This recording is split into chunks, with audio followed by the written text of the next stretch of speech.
கர்த்தர் நல்லவர், கர்த்தர் நல்லவர், கர்த்தர் நல்லவர். தேவ செய்திக்கு ஆதாரமாக ஏசாயாவின் புஸ்தகம் 27வது அதிகாரம் 6வது வசனம். ஏசாயாவின் புஸ்தகம் 27வது அதிகாரம் 6வது வசனத்தை நாம் வாசிப்போம். அந்த வார்த்தை இப்படியாய் சொல்லுகிறது: யாக்கோபு வேர் பற்றி, இஸ்ரவேல் பூத்து காய்த்து, உலகத்தை பல நாள் நிரப்பும் நாட்கள் வரும்.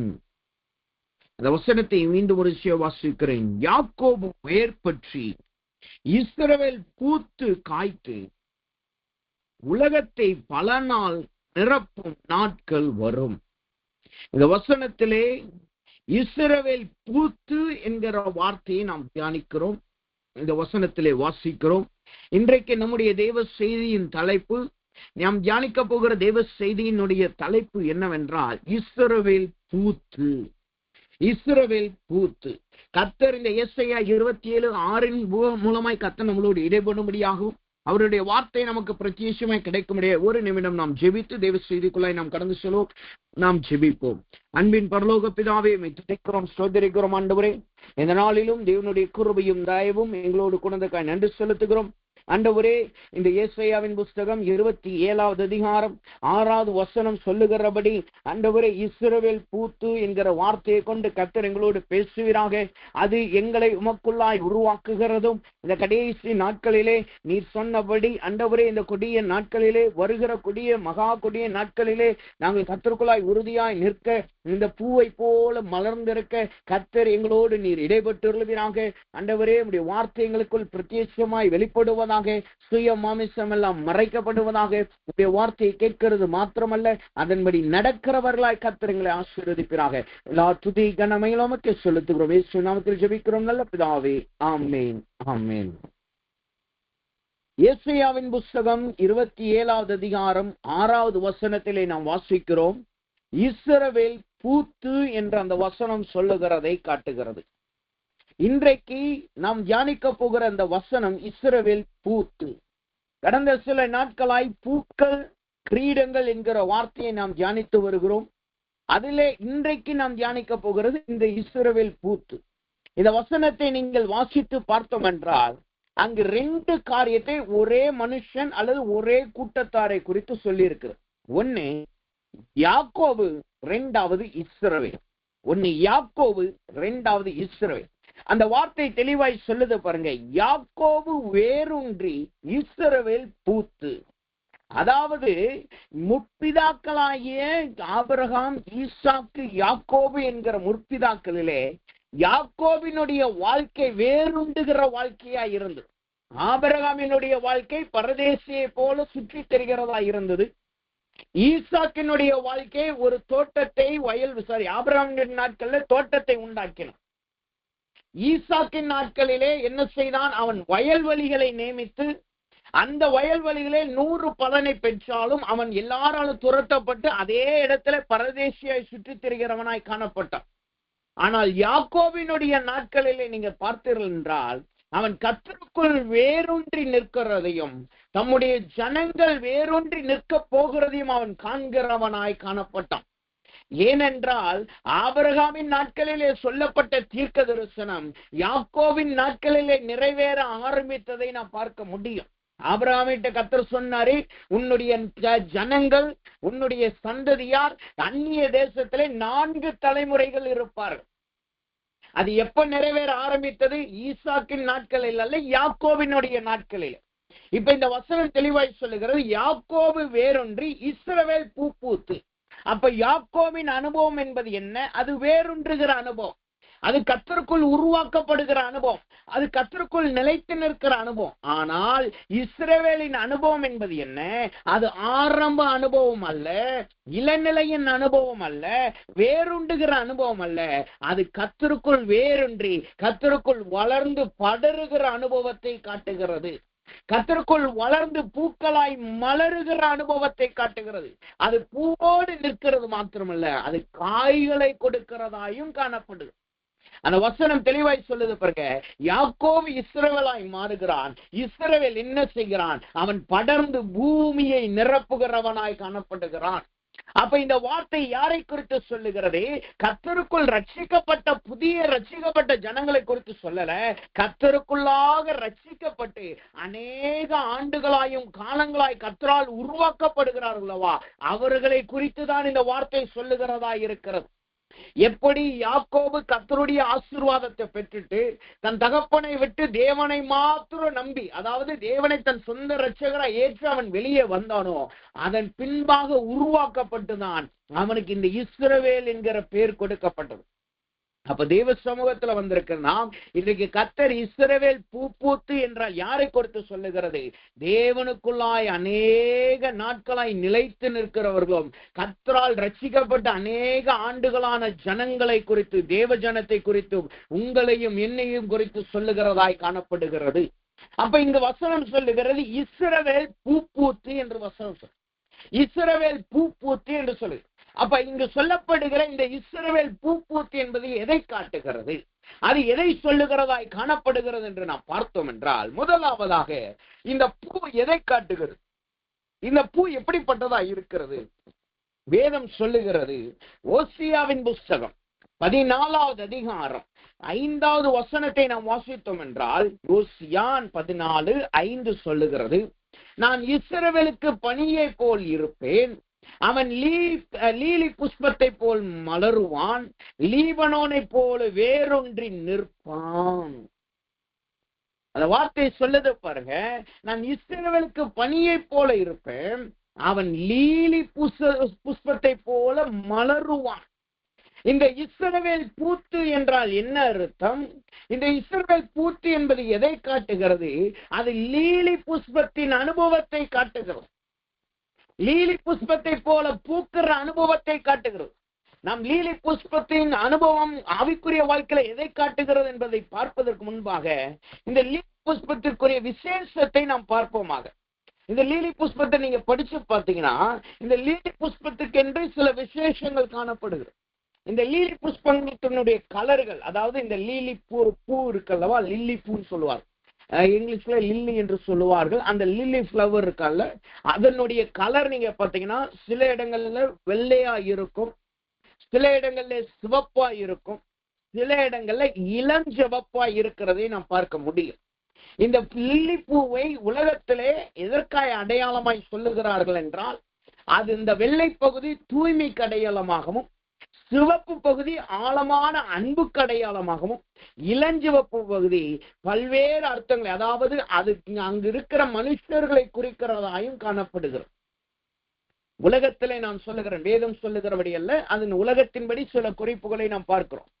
இரண்டாவதாக இந்த லில்லி புஷ்பத்தை குறித்து நீங்க வாசித்து பார்த்தீங்கன்னா, அதனுடைய வரலாறு அல்லது அதனுடைய காரியங்களை குறித்து நீங்க பார்த்தீங்கன்னா, இது அதிகமான ஈரப்பகுதி உள்ள இடங்கள்ல மட்டும்தான் வளரும். அதாவது கொஞ்சம் அந்த நிலம் கொஞ்சம் கூட காஞ்சி போயிடக்கூடாது. எப்போதுமே அது ஈரப்பதம் உள்ளதா இருக்கணும். ரொம்ப தண்ணி தேங்கி இருக்கக்கூடாது, காஞ்சும் போயிடக்கூடாது. ஆனா தண்ணி ஈரப்பதம் உள்ளதா இருக்கணும். அந்த மாய்ஸ்சர், அந்த தண்ணியில ஈரப்பதம் இருந்தா மட்டும்தான் இந்த லில்லி பூ அதுல பூக்கிறதாய் காணப்படுகிறது. அதனோடு கூட இந்த லில்லி பூவை குறித்து நாம் பார்த்தோம் என்றால், இது அந்த நாட்களிலே எகிப்தியர்களினால் மிகவும் கனமாய் எண்ணப்பட்ட பூவாய் காணப்பட்டு இருக்கிறது. இது தூய்மைக்கு அடையாளமாய் இருக்கிறது நிமித்தமாகவும், இது தூய்மைக்கு உண்மையான காரியங்களா இருக்கிறது நிமித்தமாகவும், எகிப்தியன் நாட்களிலே இந்த லில்லி பூ எப்படி காணப்படுகின்றால் மிகவும் ஒரு விலை மதிக்கத்தக்கதாகவும் மிகவும் கனத்துக்குரிய பூவாய் இன்றைக்கு அது காணப்படுகிறது அந்த எகிப்தின் நாட்களில். அதோடு கூட இந்த லில்லி பூவை குறித்து நாம் பார்த்தோம் என்றால், இது இலையுதிரின் காலங்களிலே நாட்டப்பட்டு வசந்த காலங்களிலே அது பூக்களை பூக்கிறதாய் காணப்படுது. இலை உதிரும் நாட்களிலே இது நாட்டப்படுகிறதா இருக்கிறது. அன்னைக்கு இது பூமியில வைக்கப்பட்டு அது அப்படியே வளர்ந்து கொஞ்சம் கொஞ்சமா அந்த இலை உதிர் காலங்களிலே வளர்ந்து வசந்த காலங்கள் வரும்போது கரெக்டா இது பூக்கிறதாய் இருக்கிறது என்று சொல்லி இந்த வரலாற்று காரியங்கள் இதை குறித்து சொல்லுகிறதாய் காணப்படுது. அப்ப லில்லி பூ என்பது அது ஒரு விசேஷமாகவும் குறிப்பாய் கனத்திற்குரிய பூவாய் காணப்படும். அதே போலதான் கர்த்தர் இதை வசனத்திலே சொல்லுகிறார், இஸ்ரவேல் எப்படிப்பட்டவனாய் இருப்பானாம், அவன் பூக்கிற லில்லி பூவை போல இருப்பானாம். மலருகிற லில்லி பூவை போல் அவன் காணப்படுவான். சரி, இந்த லில்லி பூ மலருகிறது என்றால் அது எதன் மத்தியிலே காணப்படுகிறது? இந்த லில்லி பூவை குறித்து கர்த்தர் எதை நம்மளுக்கு கற்றுக் கொடுக்கிறார் என்று நாம் பார்த்தோம் என்றால், வசனம் சொல்லுகிறது, உபாகமத்தின் புஸ்தகம் 2வது அதிகாரம் 2வது வசனத்தை நீங்க படிச்சு பார்த்தீங்கன்னா, உபாகமத்தின் புஸ்தகம் 2வது அதிகாரம் 2வது வசனத்தை நாம் வாசித்து பார்த்தோம் என்றால், அந்த வசனம் நமக்கு சொல்லுகிறது, முள்ளுகளுக்குள்ளே லீலி புஷ்பம் எப்படி இருக்கிறதோ அப்படியே குமாரத்திகளுக்குள்ளே எனக்கு பிரியமானவளும் இருக்கிறாள். தேவனுக்கு பிரியமானவர்களுக்கு ஒப்பா இது காணப்படுகிறது. 2வதாக, இந்த லில்லி பூ எதற்கு ஏதுவாய் காணப்படுகிறதா? அது முள்ளுகளுக்குள்ளே மலர்கிறதாய் காணப்படுது, முள்ளுகளுக்குள்ளே நுழைகிறதாய் காணப்படும். முள்ளுகளுக்குள்ளே அது வளர்ந்து அது அப்படியே மலருகிற அனுபவத்தை காட்டு. வேதத்துல புதிய ஏற்பாட்டு காலத்துல இயேசு கிறிஸ்து அவர் ஜீவிக்கிற நாட்களிலே இந்த விதை விதைக்கிறவனை குறித்து அவர் இயேசு சொன்னதை நாம் பார்க்க முடியும். அவர் சொன்னாரு, சில விதைகள் முள்ளுகளுக்கு மத்தியிலே விழுந்ததாய் காணப்படுகிறது. அந்த முள்ளுகள் அவைகளை நெருக்கி ஏவுகிறதுனாலே அவைகள் வளராதபடி அப்படியே அழிந்து போகிறதாய் காணப்படுகிறது என்று சொல்லி அங்கு இயேசு கிறிஸ்து ஒரு உதாரணமாய் சொல்லுகிறதை நாம் பார்க்க முடியும். இயேசு கிறிஸ்து அதை உதாரணமாய் சொல்லுகிறார். அவர் என்ன சொல்லுகிறார்? சில விதைகள், வேத வார்த்தைகள் அது என்னவாய் காணப்படுகிறதா? முள்ளுகளுக்குள்ளே விழுகிறதா, முள்ளு அதை நெருக்கி அதை அழித்து போடுகிறதாய் காணப்படும். ஆனா இந்த லில்லி பூவுக்குரிய விசேஷம் என்ன தெரியுமா? அது முள்ளுகளுக்குள்ளே வளர்ந்தாலும், முள்ளுகளுக்குள்ளே அது முளைக்க ஆரம்பித்தாலும், அது தான் பூக்கிற காலத்தில் நிச்சயமாகவே அது பூக்கிறதாய் காணப்படும். அது முள்ளுகளினால் நெருக்கப்பட்டாலும் சரி, முள்ளுகளினால் பக்கத்திலும் நெருக்கப்பட்டாலும் சரி, அதுக்குரிய காலத்திலே அதனுடைய வளர்ச்சி ஒருபோதும் நிறுத்தப்பட்டு போகாது. அதற்குரிய காலத்திலே அது வளர்ந்து அதற்குரிய காலத்திலே அது பூக்களை பூக்கிறதாய் காணப்படுகிறது. இன்றைக்கு கர்த்தர் சொல்லுகிறார், இதைத்தான் இஸ்ரவேலுக்கு கர்த்தர் கொடுத்தார். இஸ்ரவேல் அதின் காலத்திலே தன் பலனை பெறுகிறவனாய் காணப்படுவான். ஒரு தேவ பிள்ளையினுடைய வாழ்க்கை எப்படி இருக்கணுமாம்? தேவனுக்கு பிரியமானவர்கள் எப்படி இருக்கணுமாம்? அதின் காலத்திலே கனியை கொடுக்கிறவர்களாய் இருக்கணும். முள்ளுகள் நெருக்கினாலும் சரி, முள்ளுகள் இருக்கிற போராட்டங்கள் வந்தாலும் சரி, அதனுடைய வளர்ச்சியிலே ஒருபோதும் குறைவு நிற்க கூடாது. அதற்குரிய காலத்தில் அது கனிகளை கொடுக்கிறதாயும் அதுக்குரிய காலத்தில் அது மலருகிறதாய் காணப்படணும். இந்த முள்ளுகள் எதை காட்டுகிறது?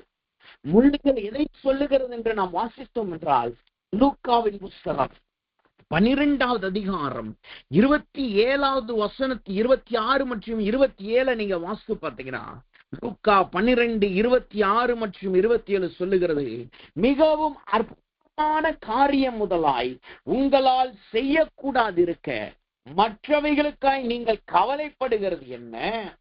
காட்டு புஷ்பங்கள் எப்படி வளருகிறது என்று கவனித்து பாருங்கள்.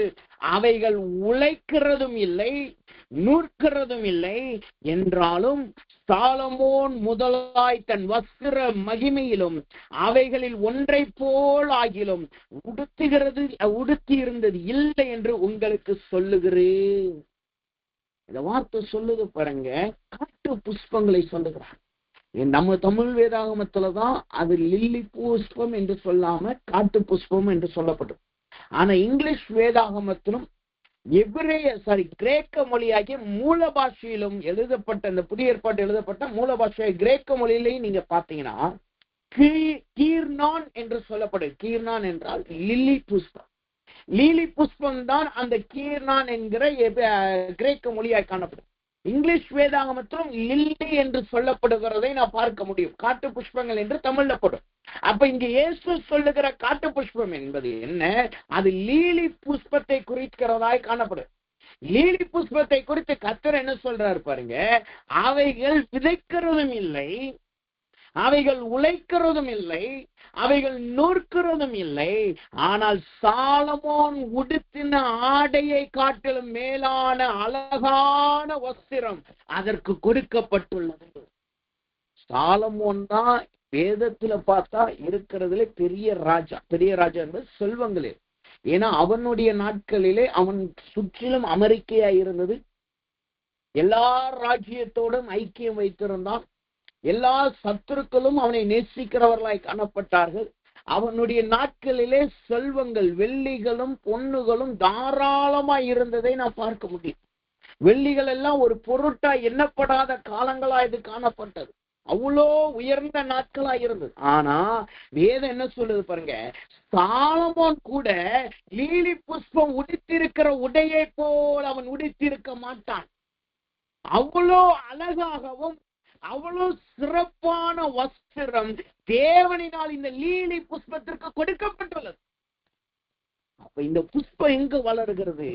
அது முள்ளுகளுக்குள்ளும் காடுகளுக்குள்ளும் வளரும். இந்த முள் எதை காட்டுகிறது? அதுக்கு முந்தின வசனம் தான் அதை சொல்லுது பாருங்க. நீங்கள் மற்றவைகளுக்காக நீங்கள் கவலைப்படுவது என்ன? முள்ளுகள் என்பது கவலையின் அனுபவத்தை காட்டுகிறது. தேவையில்லாத காரியத்திற்கு கவலைப்படுவது, எப்ப பார்த்தாலும் ஒரு கவலை, எது நடந்தாலும் ஒரு கவலை. ஒரு நல்ல ஆசீர்வாதம் வந்துருச்சா அதை குறித்து சந்தோஷப்படுறது. இந்த ஆசீர்வாதம் என்னை விட்டு எப்ப போகுமோ? சில பேரை நீங்க பாத்தீங்கன்னா, சில ஜனங்களை உலகத்துல நீங்க பாத்தீங்கன்னா, அவங்க எதுலையுமே நாட்டம் இருக்க, ரொம்ப அவங்ககிட்ட எல்லா பொருட்கள் இருக்கும், வசதிகள் இருக்கும், எல்லாம் நல்ல பணங்கள் இருக்கும். ஆனா அவங்க வாழ்க்கை நீங்க பத்தி ரொம்ப ஏழ்மையிலும் ஏழ்மை, ரொம்ப ஏழ்மையில இருக்கிறதை போல காண்பிப்பார். அவங்க அப்படி காண்பிக்கிறதுல அவங்க அப்படிதான் வாழ்வாங்க. கேட்டா என்ன சொல்லுவாங்கன்னா, எப்ப என்னை விட்டு போகுமோ, எப்ப இந்த காரியம் என்ன விட்டு போகுமோ, அல்லது நான் திரும்பி இதை நான் அனுபவிச்சுட்டேன்னா என்னால மாற முடியாதே, அல்லது இந்த இது எனக்கு கவலை என்னை நெருக்கிறோம் என்று சொல்லலாம். ஆனா ஒன்றை நான் புரிந்து கொள்ளணும், கர்த்தர் கொடுத்திருக்கிறது அதை நமக்கு அனுபவிக்க மாத்திரமே. கர்த்தர் உங்களுக்கு எந்த ஆசீர்வாதத்தை கொடுத்திருக்கிறாரோ அது போகிற நாட்களில போகட்டும். ஆனால் கர்த்தர் திரும்பியும் அதை கொடுக்க வல்லவராயிருக்கிறார். கர்த்தர் அதை போஷிக்க வல்லவராயிருக்கிறார். ஆனால் இருக்கிற காலத்திலே, கொடுக்கப்பட்ட காலத்திலே அந்த கவலைகளினால் நாம் நெருக்கப்படாதவர்களாய் காணப்படுவோமாக. எல்லாருக்கும் எப்ப பார்த்தாலும் கவலை, ஏதாவது ஒரு கவலை இருந்துகிட்டு தான் இருக்கும், பிரச்சனை இருந்துகிட்டு தான் இருக்கும், போராட்டம் இருந்துகிட்டு தான் இருக்கும். ஆனா நம்முடைய பார்வை அந்த கவலைகள் மீதும் போராட்டத்தின் மீதும் பிரச்சனையின் மீது இருந்தா நாம் வளரவும் முடியாது, மலரவும் முடியாது, பூக்கவும் முடியாது. அந்த கவலைகள் நம்மளை நெருக்குகிறதாகவும் அந்த கவலைகளே நாம் மறித்து போனவர்களாய் காணப்படும். அந்த கவலைகளே நம்மளை ஒடுக்குகிறதாய் காணப்படும். கவலைகள் என்ன செய்யும்? உங்களை மலர முடியாது. நான் எப்போது ஒரு உதாரணம் சொல்லுகிறது உண்டு. புதிதாய் சத்தியத்தை ஒருத்தவங்களுக்கு சொல்லும் போது சரி, கவுன்சிலிங்ல எங்களுக்கு இடத்துல கவுன்சிலிங் வர்றவங்ககிட்டயும் நான் சொல்றது சரி, ஒரு சின்ன உதாரணம் தான், சாதாரண உதாரணம். அது என்னன்னா, கவலைக்கு நீங்க இடம் கொடுக்காம அதை தாண்டி வாங்க. எப்படி நீங்க தாண்டி வரணும், எப்படி நீங்க அந்த கவலையை கண்டுக்க கூடாதுன்னா, நீங்க ஒரு வீட்டுல இருக்கிறீங்க, நல்ல விளக்கெல்லாம் எரிஞ்சுக்கிட்டு இருக்கு, நல்ல குடும்பமா உட்கார்ந்து நீங்க சிரிச்சுக்கிட்டு இருக்கீங்க, நல்லா பேசிக்கிட்டு இருக்கீங்க, அல்லது நீங்க தனியா நல்லா உட்கார்ந்து புக்கு படிச்சுட்டு சந்தோஷமா இருக்கீங்க. திடீர்னு கரண்ட் போயிடுச்சு, திடீர்னு அந்த வீட்டுல இருக்கிற அந்த லைட் எல்லாம் ஆஃப் ஆயிடுச்சு, கரண்ட் போயிடுச்சு, ஏதோ ஒரு சூழ்நிலைனால கரண்ட் போயிடுச்சு. இப்ப நம்ம என்ன செய்வோம்? கரண்ட் போயிடுச்சுன்னா திடீர்னு நமக்குள் ஒரு பயம் வரும், ஒரு கலக்கம் வரும். ஐயோ கரண்ட் போச்சு, எப்போ வருமோ. ரெண்டாவது, கரண்ட் போச்சுன்னு உடனே நம்ம அந்த இருட்டுக்குள்ளேயே நம்ம உட்கார்ந்து இருக்க மாட்டோம். என்ன செய்வோம்? எங்க நான் மெழுகுவர்த்தி வைத்தேன் என்று நம்ம தேடிப்போம். மெழுகுவர்த்தியே உங்களுக்கு மறந்து போனாலும் எந்த இடத்துல வெளிச்சம் இருக்குன்னு பார்த்து அதை பார்த்தே நம்ம ஓடுவோம். ஒண்ணு மொபைல்ல வெளிச்சம் இருந்துச்சுன்னா மொபைல்ல இருக்கிற வெளிச்சத்தை எடுத்து செய்வோம், தேடுவோம். இல்ல மொபைல் கையில இல்லைன்னா கிச்சன்ல போய் அடுப்பான ஆன் பண்ணி அங்க மெழுகுவர்த்தி இருக்கான்னு சொல்லி சர்ச் பண்ணி நமக்கு அந்த காரியத்தை நாம் பார்ப்போம். அதுல என்ன காரியமா இருக்கு? இருட்டுக்குள் நம்ம உட்காராம இருட்டுல நம்ம போக்கஸ் பண்ணாம, ஐயோ என்ன இருட்டு நெருக்கிருச்சு, இருட்டு வந்துருச்சுன்னு போக்கஸ் பண்ணாம அங்க இருக்கிற மெழுகுவர்த்தி எங்க ஒளி வருதுன்னு பார்த்து அங்க நம்ம போகிறவர்களாய் காணப்படும். அதே போலதான் இந்த கவலையின் நாட்கள்ல நம்ம இருக்கணும். கவலை வந்த உடனே, அந்த முள்ளு வந்த உடனே என்ன செய்யணும்? நம்ம அந்த முள்ளின் மீது கவனம் இருக்கக்கூடாது. முள்ளின் மீது நம்முடைய எண்ணங்கள் காணப்படக்கூடாது. நம்முடைய பார்வை எங்கே இருக்கணுமா? ஒளியை கொடுக்கிற தேவன் மீது இருக்கணும். ஏனென்றால் அவர் சொல்றாரு பாருங்க, காட்டு புஷ்பத்துக்கே உடுத்துகிற தேவன் நம்மளோடு இருக்கிறார் என்றால் அவர் உங்களுக்கு உடுத்தாமல் போய்விடுவாரோ? அவர் உங்களை போஷிக்காமல் போய்விடுவாரோ? அவர் உங்கள் தேவைகளை சந்திக்காமல் போய்விடுவாரோ? அவர் உங்களுக்கு அடுத்த காரியங்களை உங்களுக்கு கொடுக்காமல் போய்விடுவாரோ? வசனம் சொல்லுகிறது, காட்டு புஷ்பத்துக்கே அப்படி கொடுக்கிற தேவன் அவருடைய ஆவியையும் அவருடைய ஆத்மாவையும் அவருடைய புத்திர சுவிகாரத்தையும் பெற்ற உங்களை தேவன் கைவிட்டு விடுவாரோ? இயேசு உதாரணத்தை சொன்னார். ஒரு மனுஷன் மீனை கேட்டால் பாம்பை கொடுப்பான், அப்பத்தை கேட்டால் கல்லை கொடுப்பான். உலகத்தில் இருக்கிற பிதா உங்களுக்கு அப்படி செய்யும் போது வரத்தில் இருக்கிற பிதா எவ்வளவு உங்களுக்கு செய்ய மாட்டார், எவ்வளவு கொடுக்காம இருப்பார். இதை நம்ம கேட்கும் போது இன்னொரு கேள்வி நமக்குள்ள, அப்ப நான் வேலை செய்யக்கூடாதா? அப்ப நாம் உடுக்கிறதுக்காக நான் ஓடக்கூடாது? அப்படி கிடையாது.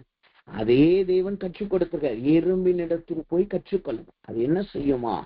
அந்த காலத்துல கண்ணுக்கு தேவையான நாட்களில எல்லாற்றையும் அது சேர்த்து வைக்கும்.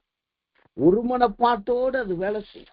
வேலை செஞ்சு கோடை காலத்திலே குளிர்காலத்திற்கு எல்லாவற்றையும் சேர்த்து வச்சுட்டு அதுக்கப்புறம் அது அமைதியா குளிர்காலத்திலே வெளியில வராம உள்ள அமைதியா இருந்து அதை அனுபவிக்கிறதாய் காணும். அதுதான் எறும்பின் இடத்துல கற்றுக்கொள்ளுங்க. அது ஒரே ஒரு மனப்பாட்டோடு நடக்கிறதா இருக்கும். அப்ப இது எதை சொல்லுது? கர்த்தர் நம்மளுக்கு போஷிக்கிறவர் தான். ஆனா நம்ம என்ன செய்யணும்? கர்த்தர் போஷிக்கும் போது, கர்த்தர் கொடுக்கும் போது அதை நாம் எப்படியோ லௌகீகமாய் செலவழிக்காமல், லௌகீகமாய் ஆடம்பரமாய் நம்ம அதை கொடுக்காமல், அதை நாம் சேர்த்து வைக்கிறதற்காகவும் எதிர்காலத்தின் திட்டங்களுக்கு அதை தீட்டி நாம் கொடுக்கிறவர்களாய் நாம் அதை காணப்படும். சரி, இங்க வசனம் சொல்லுகிறது, லீலி புஷ்பம் எங்க வளருகிறதாம்? முள்ளுகளுக்குள்ளாய் வளருகிறதாய் காணப்படுது. முள்ளு என்கிற கவலைகளுக்குள்ளாய் அது வளருகிறதாய் காணப்படுது. ஆனா அந்த வசனம் சொல்லுதே, அது முள்ளுகளுக்குள் வளர்ந்தாலும், முள் என்கிற கவலைகளுக்குள் வளர்ந்தாலும் அது அதன் காலத்திலே பூக்கிறதாய் காணப்படுகிறது. இதுதான் இஸ்ரவேலினுடைய வாழ்க்கையாயிருந்தது. இஸ்ரவேலினுடைய காலங்களிலே நீங்க வாசித்து பார்த்தீங்கன்னா, யாக்கோபின் நாட்களை நீங்க வாசித்து பார்த்தீங்கன்னா, அவன் இஸ்ரவேலாய் மாற்றப்பட்ட நாட்களிலே அவனுக்கு எத்தனையோ போராட்டம் வந்துச்சு. அவன் சகோதரன் அவனை நெருக்கி ஏவுனான்.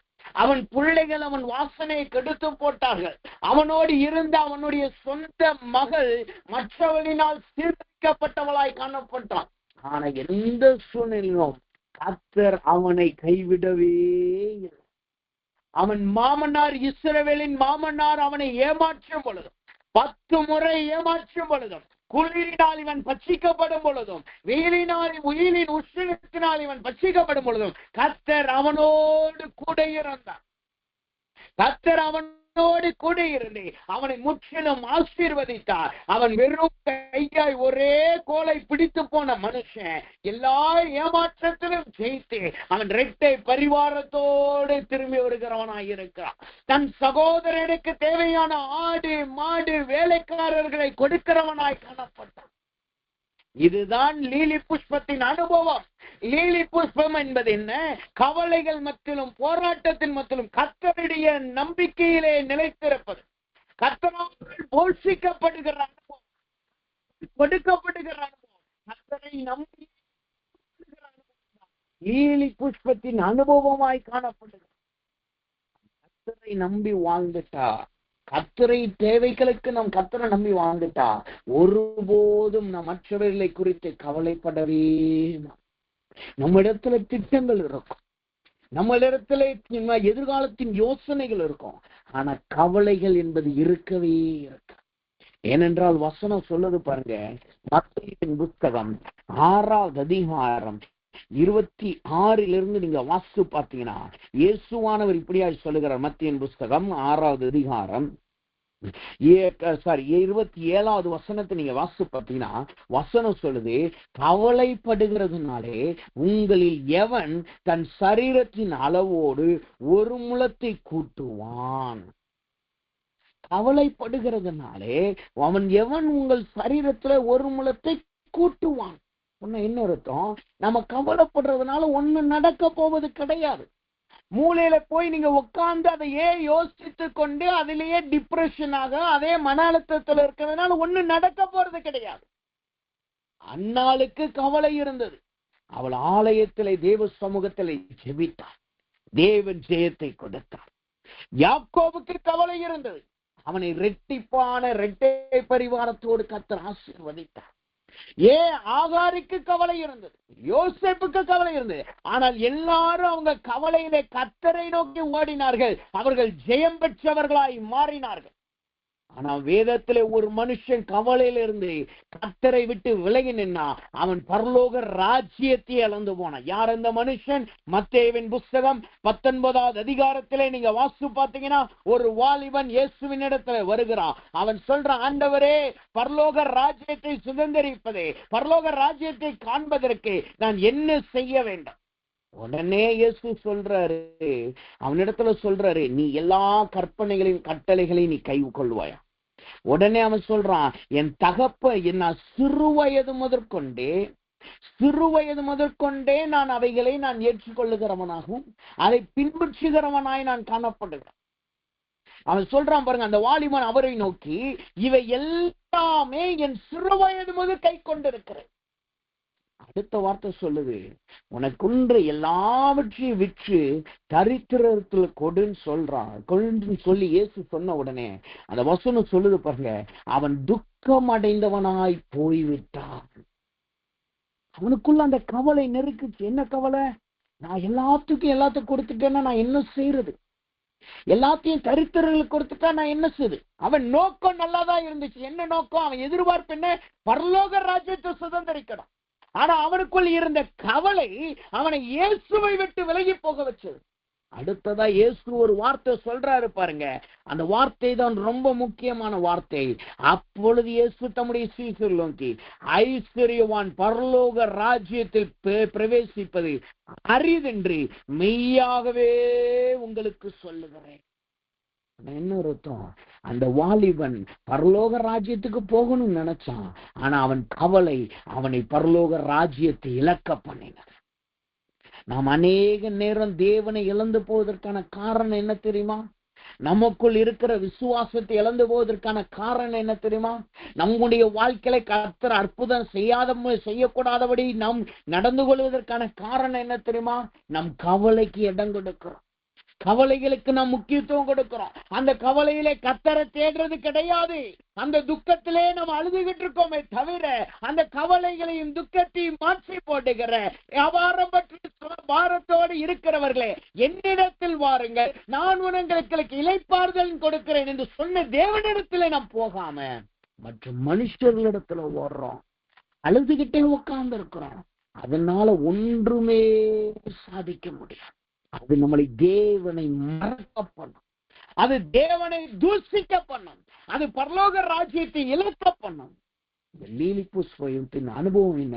அது முள்ளுகளுக்குள்ளே மலருகிறதாய் இருந்தது. அது முள்ளுகளுக்குள்ளே பூக்கிறதாய் காணப்பட்டது. அது எந்த முள்ளு வந்தாலும் சரி அது அசைந்து கொடுப்பது கிடையாது. எந்த முள்ளு வந்தாலும் சரி அது விலகி போவது கிடையாது. இதற்கு புதிய ஏற்பாட்டு காலத்துல ஒரு நல்ல உதாரணம் நீங்க பார்க்கணும்னா பவுலை குறித்து நீங்க பார்க்க முடியும். பவுல் சொல்லுகிறார், நான் யூதர்களின் முறைப்படி 40 அடிக்கு 1 குறைய நான் அடிக்கப்பட்டேன். 3 முறை விலாறினால் நான் அடிக்கப்பட்டேன். 1 முறை கப்பல் இரவும் இவ்வளோ நான் பாடுபட்டாலும் கர்த்தருக்குள் படுகிற பிரயாசத்திலே நான் குறைந்து போகவில்லை. அவனுடைய வாழ்க்கையில அடி வந்தது. மிலாரினால் அடிக்கப்பட்டான். அவன் 39 அடிகளினால் அந்த வார்களினால் அடிக்கப்பட்டான். கப்பல்ல அடிமையாய் வேலை பார்த்து, கப்பல்ல வேலை பார்த்தேன்னா என்ன அர்த்தம்னா அவன் அடிமையாய் வேலை பார்த்ததுதான் அதை காட்டுது. கப்பலிலே அடிமையாய் வேலை பார்த்துட்டான். இரவு தூக்கம் இல்லை, பகல் தூக்கம் இல்லை. அப்படி இருந்தாலும் அவன் கர்த்தருக்குள் மனரம்யமாயிருந்தான். அவன் ஓட்டத்திலே அவன் பொறுமையாய் ஓடினான். நாம பவுல போல அடிக்கப்படல. நாம் பவுலை போல மிலாரினால் அடிக்கப்படல, நாம் யாருக்கும் அடிமையா இல்லை. அப்புறம் ஏன் கவலை நம்மளை நெருக்குகிறது? ஏன் நம் கவலைக்கு இடம் கொடுக்கும்? அப்ப சொல்லுகிறார், நீங்கள் இந்த அரிதான காரியத்தை, சின்ன காரியத்தை செய்யவே உங்களால முடியலனா மற்றவைகளை குறித்து ஏன் நீங்கள் கவலைப்படுகிறீர்கள்? கவலைப்படுகிறதுனால் உங்கள் சரீரத்திலே ஒன்றையும் கூட்டவே முடியாது. இன்றைக்கு தேவ சமூகத்துல வந்திருக்கலாம். நம்முடைய பாரங்களை தேவ சமூகத்துல ஒப்புக்கொடுங்க. உங்கள் கவலைகளை ஒப்புக்கொடுங்க. உங்களுக்கு கர்த்தர் வைத்திருக்கிற ஓட்டத்துல பொறுமையா ஓடுங்க. கர்த்தர் எல்லாவற்றையும் பார்த்து கொள்ளுவார். கர்த்தர் எல்லாவற்றையும் உங்களுக்கு கொடுப்பார். அதன் காலங்களில் அது நிறைவேறும். கர்த்தரை மாத்திரம் பிடிச்சுக்கோங்க. கர்த்தரை மாத்திரம் பிடித்துக் கொள்ளுங்கள். கர்த்தர் நிச்சயமாகவே லீலி புஷ்பத்தை போல உங்களை மலர பண்ணுவார். இஸ்ரவேலை போல உங்களை பூக்க பண்ணுவார். முதலாவது இந்த லீலி புஷ்பம் எதை காட்டுகிறது? அது முள்ளுகளுக்குள் மலருகிறதாயிருந்தது. இரண்டாவதாக இந்த லீலி புஷ்பத்தின் அனுபவம் என்பது என்ன? வசனம் சொல்லுகிறது, உன்னத பாட்டின் புஸ்தகம் 2வது அதிகாரம் 1வது வசனத்தை நாம் வாசித்தோம் என்றால், உன்னத பாட்டின் புஸ்தகம் 2வது அதிகாரம் 1வது வசனம் சொல்லுது, நான் சாரோனின் ரோஜாவும் பள்ளத்தாக்கின் லீலி புஷ்பமாயிருக்கிறேன். நான் சாரோனின் ரோஜாவும் பள்ளத்தாக்கின் லீலி புஷ்பமாயிருக்கிறேன். என்ன அர்த்தம்? இந்த லீலி புஷ்பம் 2வது பள்ளத்தாக்கிலே வளருகிறதாய் காணப்படும். பள்ளத்தாக்கிலே வளருகிறதாய் காணப்படும். பள்ளத்தாக்கு என்றால் என்ன அர்த்தம்னா, வேதத்துல ஒரு தெளிவான அர்த்தத்தை அது வசனம் நம்மளுக்கு சுட்டி காட்டும். பள்ளத்தாக்கு என்றால் என்னன்னா, உபாகமத்தின் புஸ்தகம் 34வது அதிகாரம் 3வது வசனத்தை நீங்க படிச்சு பார்த்தீங்கன்னா, அந்த வசனத்தின் கடைசி வார்த்தை சொல்லுது, எரிகோவின் பள்ளத்தாக்கே சமான பூமியை காண்பித்தார். பள்ளத்தாக்கு என்பது ஒரு சமான பூமி, ஒரு சமமான ஸ்தலம். நாம இதுவரைக்கும் அறிஞ்சது, நிறைய இடத்துல கேள்விப்பட்டதுன்னு என்னன்னா, பள்ளத்தாக்கு என்பது அது கொடிய இடம், அது அப்படியே மேல இருந்து கீழே விழுகிற அனுபவம். அது உண்மைதான். ஆனா பள்ளத்தாக்கின் அனுபவம் அல்லது பள்ளத்தாக்கு என்பது எப்படின்னா, அது ஒரு பிளைன் ஏரியா. ஆனா அந்த பிளைன் எங்க இருக்கும் நீங்க பாத்தீங்கன்னா, அது மலைகளின் அடிவாரத்துல இருக்கும். மலைகள் 2 மலைகள் இருக்கல்லவா, ஒன்றுக்கு மேற்பட்ட மலைகள் இருக்கல்லவா, அந்த மலைகள்லாம் சேர்ந்து அதுக்கு நடுவுல இருக்கிற இடம் தான் இந்த பள்ளத்தாக்கு. நாங்க ஈக்குவடார் தேசத்துல இருக்கும் போது நாங்க வாரத்துக்கு, அதாவது 2 வாரத்துக்கு ஒருக்க ஒரு இடத்துக்கு மினிஸ்ட்ரிக்கு போவோம். ட்ரைபல் மக்கள் மத்தியில, அவங்க மத்தியிலே யூத் மினிஸ்ட்ரி பண்ணணும். அந்த இடத்துக்கெல்லாம் நம்ம போனோம்னா 5 டிகிரி 6 டிகிரி அப்படிதான் குளிர் அதிகமா இருக்கும். ஆனா நீங்க அந்த இடத்துக்கு நம்ம போகணும்னா குறைஞ்சது ஒரு 5 மணி நேரம், கார்ல போனா ஒரு 3 மணி நேரம் நம்ம டிராவல் பண்ணலாம். பஸ்ல போனா குறைஞ்சது 5ல இருந்து 7 மணி நேரம் ஆயிரும். பஸ்ல போனா நம்ம கார்ல போகும்போது 3 மணி நேரத்துல நம்ம போய் ரீச் ஆயிட முடியும். சில நாட்கள் நாங்க அநேக நாட்கள் நாங்க கார்ல தான் போயிருக்கோம். அப்ப எங்க கூட இருக்கிற பாஸ்டர் தான் எங்களை கூட்டு போவாங்க. நாங்க அங்க போகும்போது நீங்க பாத்தீங்கன்னா, அந்த பாதையெல்லாம் நீங்க பாத்தீங்கன்னா சில அப்படியே அந்த பாதை போய்கிட்டே இருக்கும். ஒரு 1/2 கிலோமீட்டர்ல இருந்து 1 கிலோமீட்டர் நம்ம போனதுக்கு அப்புறம் அங்க இருந்து மவுண்டன் அப்படியே ஏறாம இருக்கு. அது எவ்வளவு தூரம் ஏறும்னா 4000 அடி உயரத்துக்கு அது அப்படியே வளைஞ்சு வளைஞ்சு வளைஞ்சு ஒரு மலைக்கு மேல போகும். அந்த மலைக்கு மேல போனதுக்கு அப்புறம் திரும்ப 4000 அடி இறங்குவோம். அப்படியே சுத்தி சுத்தி இறங்கிட்டு அடுத்து அதுக்கப்புறம் பாத்தீங்கன்னா கணுவாய்கள் என்று சொல்லுவாங்க, அந்த கேனல்ஸ் சொல்லுவாங்க. அந்த மண்ணினாலேயே பெரிய பெரிய பாறைகள் போல இருக்கும், அதுக்கு நடுவுல போகும். அதுக்கப்புறம் கொஞ்ச தூரம் நீங்க ஒரு 5-15 கிலோமீட்டர் போனதுக்கு அப்புறம் பாத்தீங்கன்னா திரும்பியும் 4000 அடி மேல போகணும். அதுக்கப்புறம் கீழே இறங்கி திரும்ப 4000 அடி. 3வதாக நாங்க கடைசியா ஒரு பள்ளத்தாக்கு, அந்த 2 மலையை கடந்த பிறகு 3வது மலைக்கு 2000 அடி உயரத்துக்கு போயிட்டு அங்கிருந்து இறங்குவோம். இறங்கினதுக்கு அப்புறம் பாத்தீங்கன்னா அது பார்க்க சமதளமாகவே இருக்கும். நீங்க நம்ம ஊர்ல எப்படி நிலம் நல்ல சமமா இருக்கோ அதே போல எவ்வளவு அந்த சுத்தி நீங்க பாத்தீங்கன்னா 10 கிலோமீட்டர் வரைக்கும் அது சமமா தான் இருக்கும். அது நல்ல சமமா இருக்கும். இங்க இருந்து நீங்க பாத்தீங்கன்னா 1 கிலோமீட்டர் தூரம் வரைக்கும் உங்களால ஈஸியா நீங்க பார்க்க முடியும். அவ்வளவு பிளைன் ஏரியாவா இருக்கும். ஆனா அது எங்க இருக்கு தெரியுமா? 2000 அடி உயரத்துல அது காணப்படும். தரைமட்டத்துல இருந்து 2000 அடி உயரத்துல காணும். இதுதான் பள்ளத்தாக்கு. பள்ளத்தாக்கு என்பது ஒரு சமபூமி, ஆனால் மலைகளுக்கு நடுவுல காணப்படுகிறது தான் பள்ளத்தாக்கு. அதனாலதான் சொல்லுவாங்க பள்ளத்தாக்கு பயங்கரமான இடம். காரணம் என்னன்னா, அந்த மலையில இருந்து நீங்க கீழே விழுந்தீங்கன்னா, கீழே சமபூமியா இருக்கிறபடியினால் நீங்க டைரக்டா விழும் பொழுது அதுல அடிபட்டு மரித்து போவார்கள். அதனாலதான் அது பள்ளத்தாக்கிலே அது பயங்கரம் என்று சொல்லுங்க. சரி, இங்க வசனம் சொல்லுகிறது பள்ளத்தாக்கு என்பது மலைகளினால் சொல்லப்பட்டு ஒரு சமதளத்தை காட்டுகிறது. இந்த பள்ளத்தாக்கிலே இந்த லீலி புஷ்பம் வளருகிறதா இருக்கிறது என்று அந்த வசனம் சொல்லுது. சரி, இந்த பள்ளத்தாக்கு என்றால் வேதம் என்ன சுட்டி காட்டுகிறது?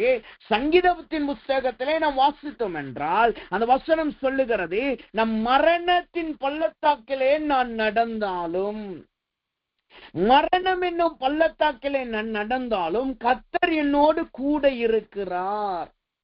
அவர் என்னோடு கூட இருக்கிறதுனால நான் எதை குறிச்சும் பயப்பட தேவையில்லை. மரண பள்ளத்தாக்கு, மரண இருளின் பள்ளத்தாக்கிலே நடந்தாலும் பொல்லாப்புக்கு பயப்படே. அதே போல சங்கீதம் 84:6 சொல்லுது, அழுகையின் பள்ளத்தாக்கில் உருவம் நடந்து அதை நீரூற்றாக்கி கொள்ளுகிறவர்கள் மலையும் குளங்களையும் நிரப்பும். அழுகையின் பள்ளத்தாக்கு, அந்த பள்ளத்தாக்கின் அனுபவம் அது சமபூமி தான். ஆனா அங்க என்ன காணப்படுது? ஒன்னு இருள் காணப்படுது, இரண்டாவது அழுகையின் அனுபவம் காணப்படும். இந்த பள்ளத்தாக்கில் லீலி புஷ்பம் பூக்கிறது என்றால் என்ன அர்த்தம்?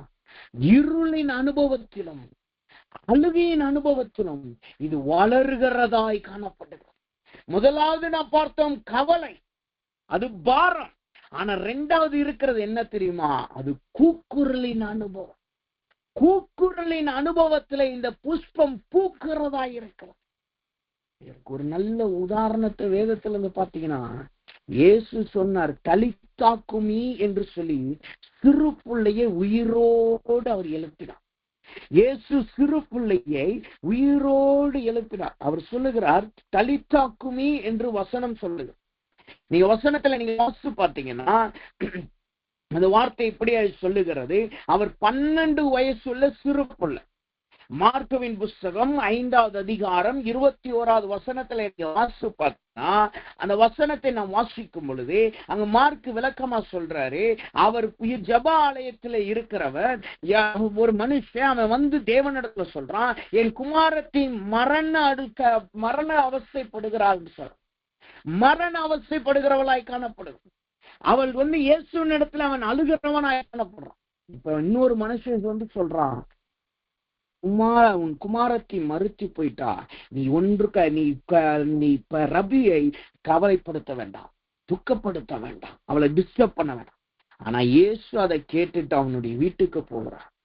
வீட்டுக்கு போகும்போது அங்க என்ன நடக்குது? அந்த வீட்டுக்கு பின்னாடி வெளியில உட்கார்ந்து எல்லாரும் அழுது புலம்புகிறார். இதுதான் பள்ளத்தாக்கின் அனுபவம். பள்ளத்தாக்கின் அனுபவம் என்பது என்ன? அது மரண ஓலத்தின் அனுபவம். அது ஒரு மரண ஓலத்தின் அனுபவம். அது கூக்குரலிடுகிற அனுபவம். இந்த மனுஷன் முதலாவது திரளான கூட்டத்தின் மத்தியிலே இயேசுவின் இடத்துல கூக்குரல் இடுகிறான். இரண்டாவது அவன் குடும்பத்திலே கூக்குரல் காணப்படுகிறான். கத்தை கேட்கிறார், உங்க வாழ்க்கை கூக்குரலின் அனுபவத்திலே காணப்படுகிறதா? அழுகையின் பற்கடிப்பில் நீங்கள் காணப்படுகிறீர்களா? ஒரு காலத்துல நல்ல வாழ்ந்த குடும்பம், ஒரு காலத்துல நல்ல சமமா நல்ல சந்தோஷமா வாழ்ந்த குடும்பம், இன்னைக்கு பாக்குறதுக்கு நீங்க சமபூமி, இன்னைக்கு பாக்குறதுக்கு நீங்க நல்ல பிளைன் ஏரியா, நீங்க பாக்குறதுக்கு நல்ல இங்க இருந்து பார்த்தா தூரத்துல பாக்குறதுக்கு அழகா இருக்கிற சமபூமி. ஆனா அந்த சமபூமி எங்க காணப்படுது? பள்ளத்தாக்கில காணப்படுகிறதா? வெளியில எல்லாருக்கும் முன்னாடி சிரிச்சுக்கிட்டு இருக்க, வெளியில எல்லாருக்கும் முன்னாடி கணவனும் மனைவியும் இணைந்து சொல்லுகிறோம், வெளியில எல்லாருக்கும் முன்னாடி பிள்ளைகளை குறித்து உயர்ந்து பேசுகிறோம். ஆனா வீட்டுக்குள்ள பெரிய புயல், வீட்டுக்குள்ள எப்ப பார்த்தாலும் அழுகையின் அனுபவம், வீட்டுக்குள்ள எப்ப பார்த்தாலும் ஒரு போராட்டம், வீட்டுக்கு வரவே விருப்பம் கிடையாது. கணவன் வேலையை முடித்து வீட்டுக்கு வர விருப்பம் கிடையாது. மனைவி, நான் இந்த வீட்டை விட்டு எப்போ வெளியே ஓடி போவேன், இந்த வீட்டை விட்டு நான் ஓடி போயிட்டேன் நலமாயிருக்கும் என்கிற போராட்டம். பிள்ளைகளுக்கும் தகப்பனுக்கும் தாய்க்கும் ஒரு போராட்டம். கணவனுக்கும் மனைவிக்கும் இருக்கிற போராட்டம். ஆனா வெளியில பார்க்க ஒரு சமபூமி, வெளியில பார்க்க ஒரு அழகான சமபூமி, ஆனா உள்ள மரண ஓலம் என்கிற பள்ளத்தாக்கு. கர்த்தர் சொல்லுகிறார், அதிலே உங்களை தேவன் பூக்க வைக்க போகிறார். அதிலே நீங்கள் லீலி புஷ்பத்தை போல் பூக்கிறவர்களாய் காணப்படுவீர்கள். இந்த மரண பள்ளத்தாக்குக்கு ஒரு அடையாளம் என்ன தெரியுமா? இந்த பள்ளத்தாக்கை குறித்து வசனம் என்ன சொல்லுகிறது? சங்கீதங்களின் புஸ்தகம் 108வது சங்கீதம் 7வது வசனத்தை நீங்க வாசித்து பார்த்தீங்கன்னா அந்த வார்த்தை சொல்லுகிறது, தேவன் தமது பரிசுத்தத்தை கொண்டு விளம்பினார், ஆகையால் களி கூறுவேன், சீகேமை பங்கிட்டு சுக்கோத்தின் பள்ளத்தாக்கை அளந்து கொள்ளுவேன். இதுவரைக்கும் மரண ஓலமாய் இருந்த பள்ளத்தாக்கு, இதுவரைக்கும் மரண இருளின் பள்ளத்தாக்கு என்று அழைக்கப்பட்ட பள்ளத்தாக்கு, இதுவரைக்கும் அழுகையுமா என்று அழைக்கப்பட்ட பள்ளத்தாக்கு, இனிமேல் என்ன பள்ளத்தாக்கை கர்த்தர் மாற்றுகிறாராம்? அது ஒரு சுக்கோத்தின் பள்ளத்தாக்கை கர்த்தர் மாற்றுகிறார். சுக்கோத்தின் பள்ளத்தாக்கை தேவன் மாற்றுகிறார். அந்த சுக்கோத்தின் பள்ளத்தாக்கிலே லீலி புஷ்பத்தை போல் நீங்கள் பூக்கிறவர்களாய் கர்த்தர் உங்களை மாற்றுகிறார். இந்த சுக்கோத்தின் பள்ளத்தாக்கின் விசேஷம் என்ன தெரியுமா? ஆதியாகமத்தின் புஸ்தகம் 33வது அதிகாரம் 17வது வசனத்தை நீங்க வாசித்து பார்த்தீங்கன்னா அந்த வார்த்தை சொல்லுகிறது, யாக்கோபு சுக்கோத்திற்கு பிரயாணம் பண்ணி தனக்கு ஒரு வீடு கட்டி தன் மிருக ஜீவத்துக்கு கொட்டாரங்களை போட்டான். அதனாலே அந்த ஸ்தலத்துக்கு சுக்கோத் என்று பெயரிட்டார். சுக்கோத் என்றால் என்ன அர்த்தம்? அங்கு வீடு கட்டப்படுகிறது, அங்கு மிருக ஜீவன்களுக்கு ஆதரவு வருகிறது. இந்த சுக்கோத்துக்கு வர்றதுக்கு முன்னாடி யாக்கோபுடைய நிலைமை என்ன தெரியுமா? அவன் மாமனாரின் இடத்தில் ஓடி வந்த. அதுக்கு முந்தின வசனத்தை படிச்சு பாத்தீங்கன்னா வசனம் சொல்லுது, ஏசா தன் இடத்திற்கு திரும்பி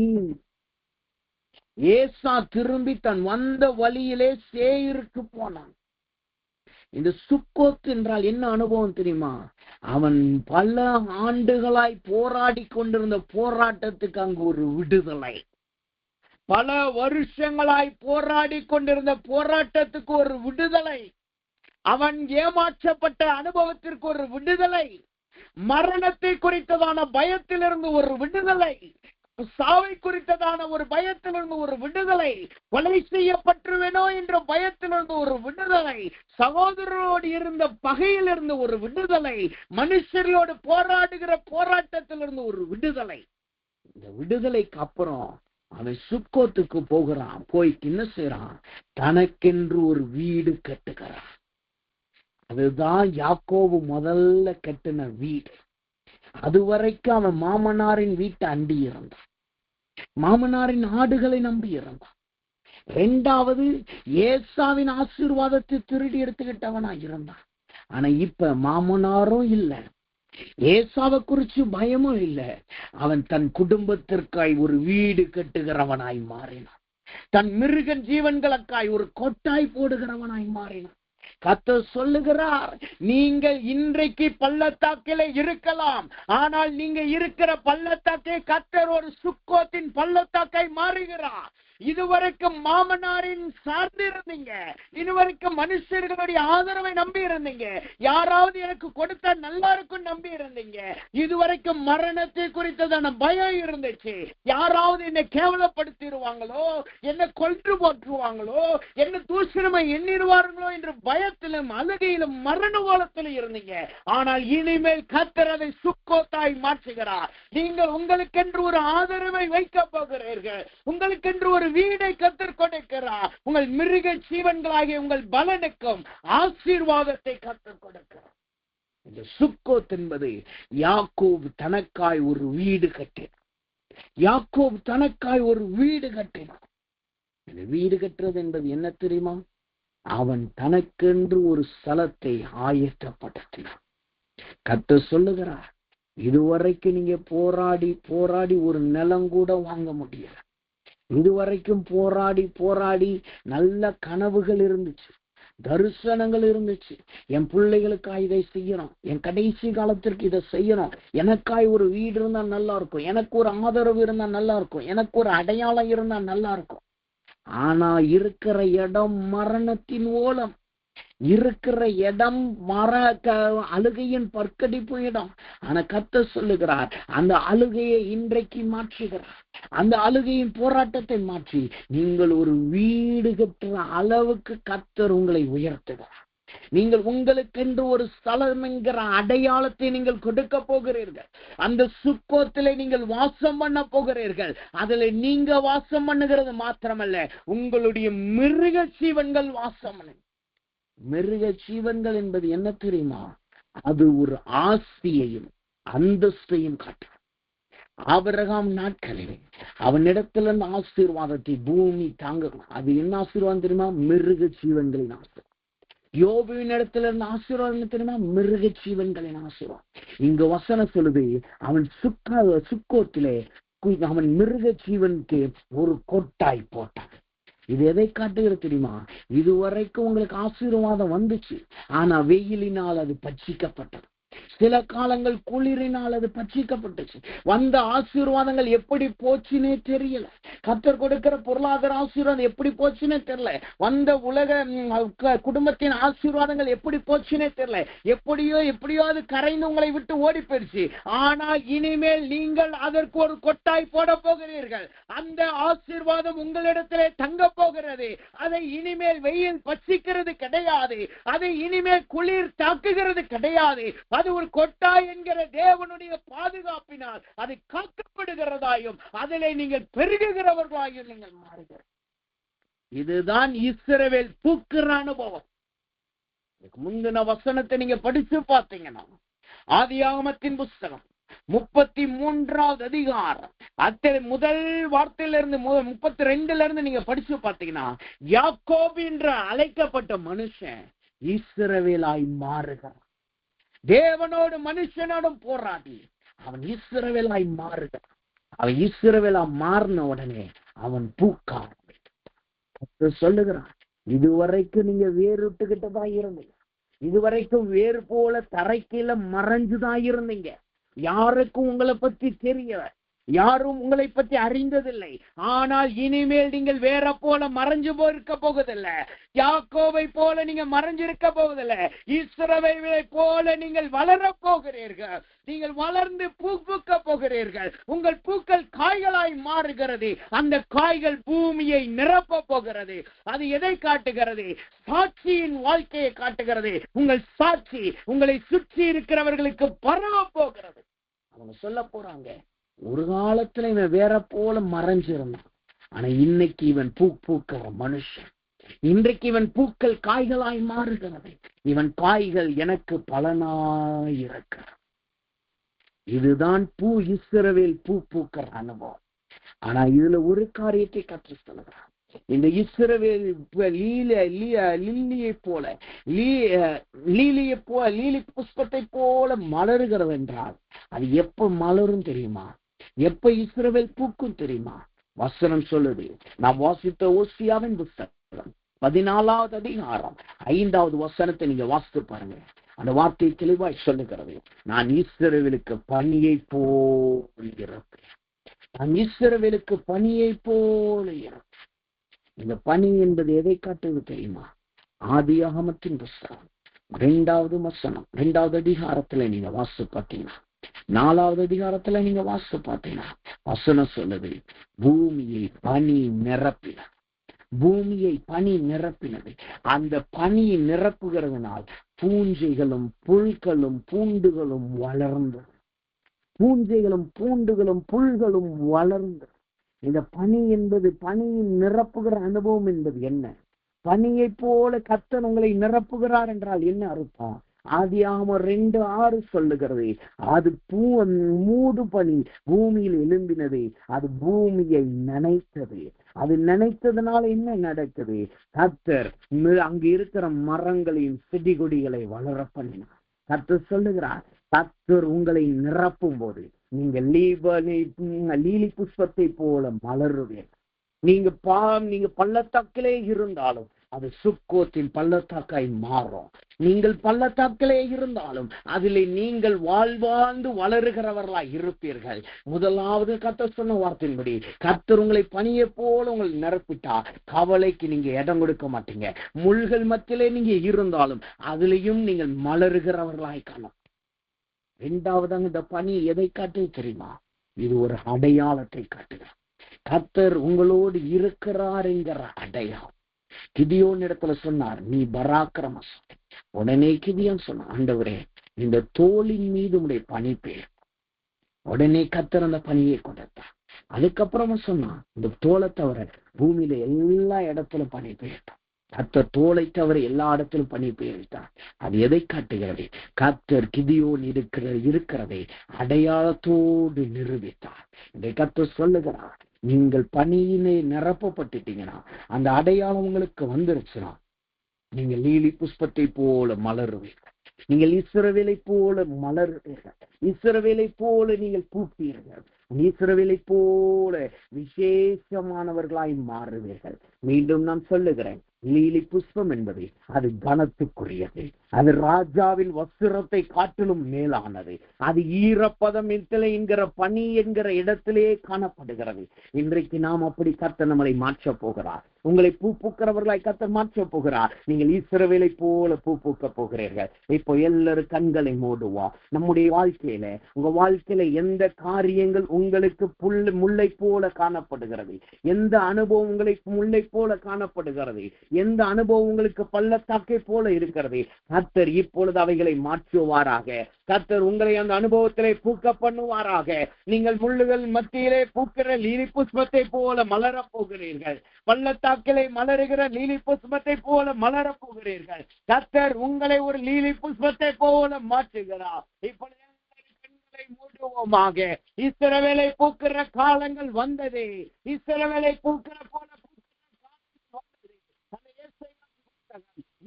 27வது அதிகாரம் 6வது வசனம் தெளிவாய் சொல்லுகிறது, யாக்கோபு வேரூன்றி இஸ்ரவேல் பூ பூத்தி காய்த்து உலகத்தை பல நாள் நிரப்பும் நாட்கள் வரும். அந்த நாட்கள் இன்றைக்கு கர்த்தர் உங்களுக்கு வைத்திருக்கிறார். இனிமேல் உங்களை முள்கள் நெருக்குவது இல்லை. இனிமேல் உங்கள் வளர்ச்சியை யாரும் தடைபடுவது இல்லை. நீங்கள் உங்களை சுக்கோத்திலே நீங்கள் வாசம் பண்ணுகிறீர்கள். நீங்கள் உங்கள் பள்ளத்தாக்கை சுக்கோத்தின் பள்ளத்தாக்கை மாறுகிறீர்கள். உங்கள் மிருக ஜீவன்கள் உங்களை நிலைத்திருக்க போகிறது. இப்பொழுது எல்லாரும் கண்களை மூடி ஸ்தோத்திரிப்போமா? எல்லாரும் ஸ்தோத்திரிக்க ஆரம்பிப்போம்.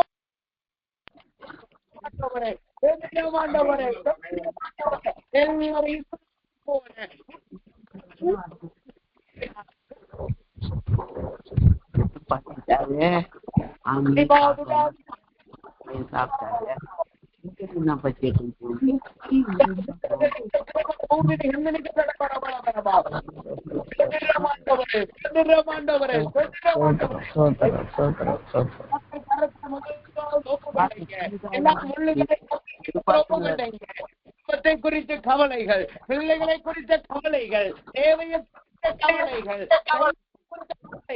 எல்லாவற்றையும் கர்த்தர் இப்பொழுது அந்த முள்ளுகள் மத்தியிலே உங்களை மலர செய்ய போகிறார்.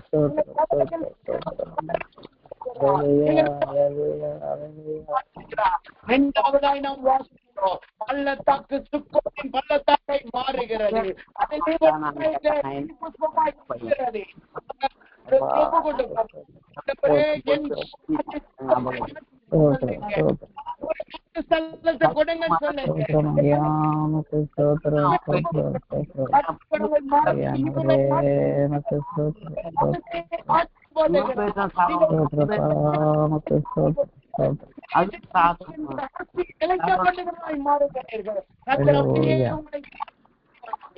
இஸ்ரவேல் பூக்கும் நாட்கள் வந்தது.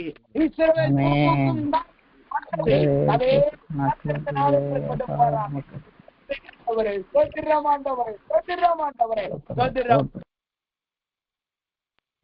நாம் ஜெபிப்போம்.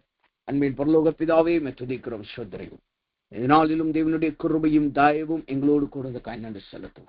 இஸ்ரவேல் பூத்து என்கிற வார்த்தையை கொண்டு கர்த்தர் அதிலே லீலி புஷ்பத்னம் என்கிற வார்த்தையை கர்த்தர் எங்களுக்கு விளங்க காட்டினுக்காய் ஸ்தோத்திரம். இஸ்ரவேல் பூ பூத்த நாட்கள் வரும் என்ற வார்த்தையின்படி இன்றைக்கு உடைய பிள்ளைகளை நீ பூ பூக்க வைத்திருக்கிறீர், அதற்காய் ஸ்தோத்திரம். இதுவரைக்கும் வேரூன்றி மறைந்திருந்த உடைய பிள்ளைகளை கர்த்தர் இன்றைக்கு வெளியே கொண்டு வந்ததற்காய் ஸ்தோத்திரம்.